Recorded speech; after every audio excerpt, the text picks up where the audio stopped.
Welcome to part 4 of the White Bark Love Letters and Aspen Graffiti.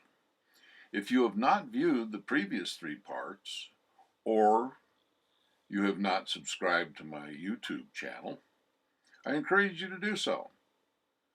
There will be only one more part in this series, but I fully intend to explore other topics. So go to YouTube, search Cox Notes, and subscribe. I think you might just enjoy it. Subscribing will also give you some insight as to future printed copies of this series, with many other stories included. Just so you understand, any resemblance to real people in the words that follow is purely coincidental.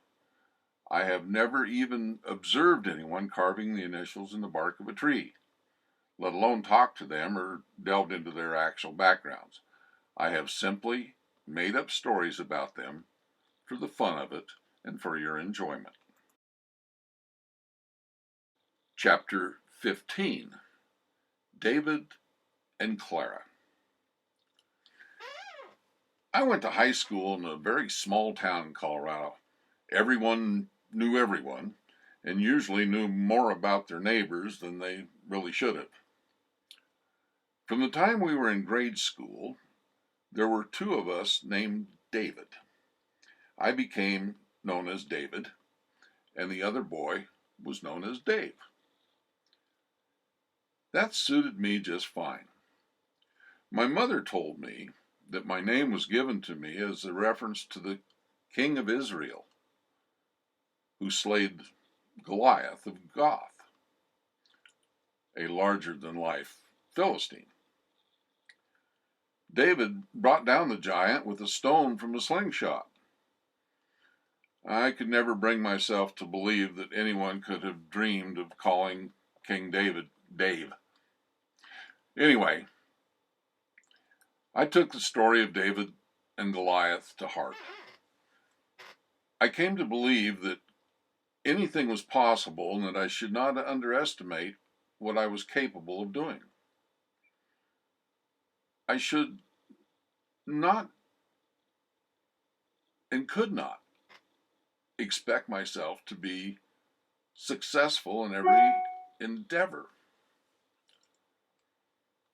But my successes have been satisfying. Some of those early experiences have found special places in my memories. I enjoyed high school and still rely on lessons I learned there, lessons that came from much more than books. In addition to the standard reading, writing, and arithmetic, I learned about worth ethics and the value of friendship. And although I admit I don't always show it, I always felt a certain leaning toward responsibility. More importantly, my high school years provided me with my first lessons in love and compassion. During my senior year, my class performed the play Our Town. Thornton Wilder, whom I truly believe had some great insight into what makes a person feel love, sorrow, and even melancholy in their dealings with other people, wrote the play in 1938. I played the lead role, the stage manager in the play. Basically, the character is a narrator, but I will not get into a synopsis of the play. It has been more than 50 years since I stood on that small stage surrounded by my classmates and addressing the audience, but I still remember almost verbatim one of the most touching segments of the play. When the stage manager asks the audience to remember when they first fell in love. It goes like this. You know how it is. You're 21 or 22, and you make some decisions. Then, whoosh, You're 70. You've been a lawyer for 50 years, and that white-haired lady on your side has eaten over 50,000 meals with you. How do such things begin? The narrator explains a little about what is about to happen on stage, and he continues as follows. I want you to try and remember what it was like to have been very young, and particularly the days when you were first in love, when you were like a person sleepwalking and you didn't quite see the street you were in and didn't quite hear everything that was said to you. You're a little bit crazy. I didn't slay any giants, and I certainly did not become a king. I have eaten those 50,000 meals with that white-haired lady sitting beside me, though. She made some of those decisions, and whoosh, we were both 70. I hope we can have a few thousand more meals together. I can look back now and remember what it was like when I was very young. I can recall those unexplained feelings. I thought I knew everything then. And now I sometimes wonder if I know anything. I try to never apply that old what if scenario to anything, because even one little change in my past may well have had a completely different outcome, and maybe it would have been worse. We were all very young when I carved our names, David plus Clara, into the bark of an aspen tree. It was a lot of years ago. Aspen trees typically die after 50 or 60 years, although some have been known to last 3 times that long. We know that our time on Earth is growing near to the end, and maybe that tree has already fallen. I don't know. I wonder if it made a noise. Maybe it's still standing as a monument to our young love, or maybe it became firewood and warmed a loving home. Chapter 16, Guns Rule. People kill. My name doesn't matter right now. I guess I'm somewhat of a coward, but maybe you'll understand after you know my story. I absolutely live for the times I can spend out of doors. I hunt, I fish, I just go sit and absorb the beauty of my favorite places. I do not ride a bicycle around on trails groomed through the forests and landscapes by people who seem to think that they have a lot more of a claim on public property than others. I could go on and list many reasons for my opinions, but suffice it to say that I simply do not think that mountain bikers pay their fair share, and I think that for some reason they think they're entitled to tell me that I am in some way inferior to them. Anyway, a few years back I drew a license to hunt elk during the muzzleloader season. Muzzleloader hunting had become very popular over the years, and licenses for that area were hard to come by. I was elated and anticipated the hunt for 3 long months. I'm somewhat of a traditionalist when it comes to shooting a rifle loaded down the muzzle with black powder. In fact, I don't even use the modern black powder equivalents. I use real black powder in a .50 caliber Hawken style rifle topped off with a Lee mini ball similar to those used during the Civil War. I built the rifle myself a few years back. During those 3 months after drawing a license, I made several trips to a location on BLM-controlled land not far from my home. I was very familiar with the place because I frequented the area routinely for more than 40 years. There's a small drainage running through the spot, and the banks of this normally dry creek bed make ideal backstop for safe target shooting. On one particular day, I was setting up some target frames at various distances from my chosen shooting position when I noticed a new BLM sign next to the 2-track road where I was parked. Upon closer inspection, I found that the sign was marking a newly formed bicycle trail that wound its way through the pinyon and juniper trees. Rocks had been removed from the route and placed along the trail. Some sort of non-native crushed rock was added to the trail itself. Someone had done one hell of a lot of work on this trail. I did not see anyone around, so I proceeded to finish setting my target and firing a few shots from my rifle. As I was retrieving my target frames and putting them into the bed of my pickup, 2 people on mountain bikes came riding up the road. They informed me that they were in the lead of about a dozen more bikers and that the area was a popular day trip route for local bikers.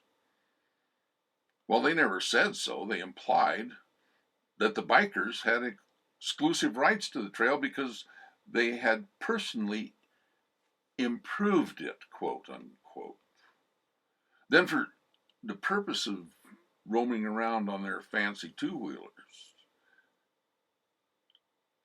After I informed them that I had been using the spot to target practice, hunt rabbits, and gather pinyon nuts for several years before they were even born, I wished them a good day and went back home.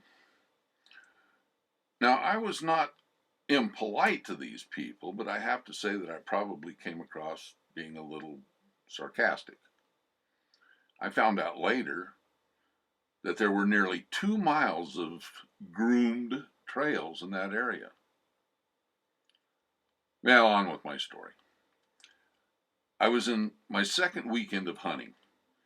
I was hunting alone, not by choice, but because none of my normal hunting associates had drawn licenses. I was sitting in a spot not far from a small spring and water pool and only about 50 yards from the road when a bull elk responded to my bugling call. I could hear him coming in closer, looking for his rival, and my heart rate was on the rise. Then I heard a sound that does not come from any elk I ever encountered. I heard a giggle. Then I heard a voice. "Come on, we're almost to the top." Then another giggle. The sound of that bull elk crushing through the trees going away from me came right after the second giggle. I was relatively sure the elk would not be returning that evening.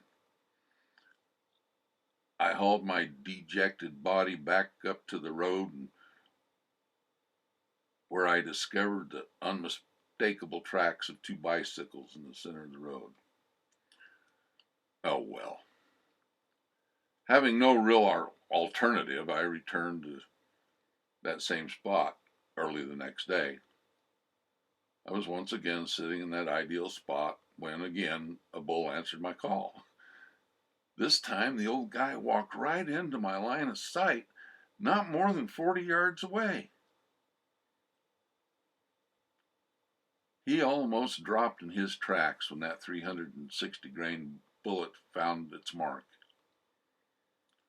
It took me the better part of 2 hours to field dress and quarter that elk so I could start packing it up to my pickup. I had one hind quarter and the back straps loaded into the pickup, when two bicyclists appeared on the road. I could tell one of them was a woman, and I'm assuming the other was a man, but he never spoke, and they both were wearing bedpan-looking helmets and goggles, so I could not see facial features at all. I was putting my rifle into a case when the woman asked if I thought I had a big enough gun. I won't get into the answers that went through my mind, but I only replied, big enough to do what I needed done. The conversation then went something like this. Her. Is that blood all over you? Me. Yeah, it tends to get a little messy when you have to do this on your own. Her. I take it you enjoy killing defenseless animals. Me. It's not so much that I enjoy the killing, but I do enjoy hunting, and I really enjoy eating the meat. Her. Have you read about the recent shooting of all those people? Me. What does that have to do with me? Her. If it were not for people like you and your big guns, she used those stupid air quotes at that time, maybe those people would be alive today. Me. Lady, I have about half a dozen more trips up and down this hill to take care of my meat. I'm going to get on with my business, and I suggest you pedal your ass on down the road. We departed company, but my blood was boiling. I got the rest of the meat loaded and broke out my lunch so I could relax a little before heading home. That's when I did something I normally would never do. I carved my frustration into the bark of an apple tree. Not an apple tree, an aspen tree. I've since regretted doing that, especially using the term guns rule, because guns don't do anything. As I mentioned in a previous segment of this, guns are nothing more than tools that can be used or misused depending on what hands they're in. Chapter 17, GFTG. My dearest Gail, assuming that you followed the instructions on the outside of the envelope containing this letter, we have already said our final goodbyes to each other. Of course, I do not know the circumstances, but I'm guessing that you outlived me. Congratulations. It is difficult to admit that we are mortal and that we have a finite number of years, but that admission becomes easier as we get older. In my case, I realized one day that I have had a pretty great life and should not expect much more. Oh, there were disappointments to be sure, but overall, I have nothing to complain about. I'm sure you will recognize the photo that accompanies this letter. We have been back to this spot several times over the years, and I think that aspen tree epitomizes what our life together has been. How well I remember the day I carved those initials in that tree. We were just kids at the time, but we were growing up fast, maybe too fast. It was cold that day, but the sky was clear, and we had not had a lot of snow up until then. It was a Saturday, and me being me, I decided to go rabbit hunting. You agreed to go along. When I look back at the years, there were so many times when you went with me on some outdoor excursion or another. I know that most of the times you would have rather stayed at home where it was warm. Other times you did stay at home and gave me your blessing as I wandered off on a hunting or a fishing trip. If I never thanked you for all that, I'm doing so now. On that particular Saturday, we took my old Jeep in pursuit of snowshoe rabbits. That old Jeep had a canvas top and leaked everywhere, and the heater left a lot to be desired, but we were tough. I read somewhere that the average aspen tree only lives 50 or 60 years. This old tree has outdone itself, much like we did. A little over 6 months after our declaration of love in that forested hillside, we were married. Instead of being GF, you became GG. Oh, did I detect a little smile? There were many people, including several family members, who didn't think our marriage would last. Statistics show that those who get married between the ages of 28 and 32 have the best chances of making it work. We were still teenagers. In fact, my parents had to give written consent for me to get married. That was the law at the time. Only 6% of married people get to celebrate 50 or more years together. We, you and I, are truly special. We passed that 50-year mark while we were still relatively good health, and my love for you became even stronger. My purpose here is not to just recall old memories, but rather to thank you for being there for me and standing with me when many others would have turned tail and ran like hell. You were my rock. I know that there were many times when I was not easy to be with. Those first few years were often tough ones. Those statistics come to light again. If a marriage ends in divorce, it usually happens sometime in the first 10 years, with the seventh year being the worst. By the time we were married 7 years, we had 3 kids and were too damn busy trying to make ends meet to pay attention to much else. But I remember thinking many times that you must have been just a little bit crazy to stick it out with me. I thank you for being a great partner in my life. And I thank you so much for being a great mother to our children. When people talk about a mother's love, they are describing the very essence of you. So don't spend a lot of time lamenting my passing. Go on with your life and go back up that road to that aspen tree once in a while. Take a good look at it and try to imagine, as I have, all those life rings that show its age and how we too have life rings that show the good years and the bad years. Ours may be in the form of certain wrinkles or artificial joints. They show the narrow years of low income or lost loved ones, but they also show those wide growth rings of babies born and goals achieved. And within each of those rings of maturity, there are those hidden initials, GF plus TG.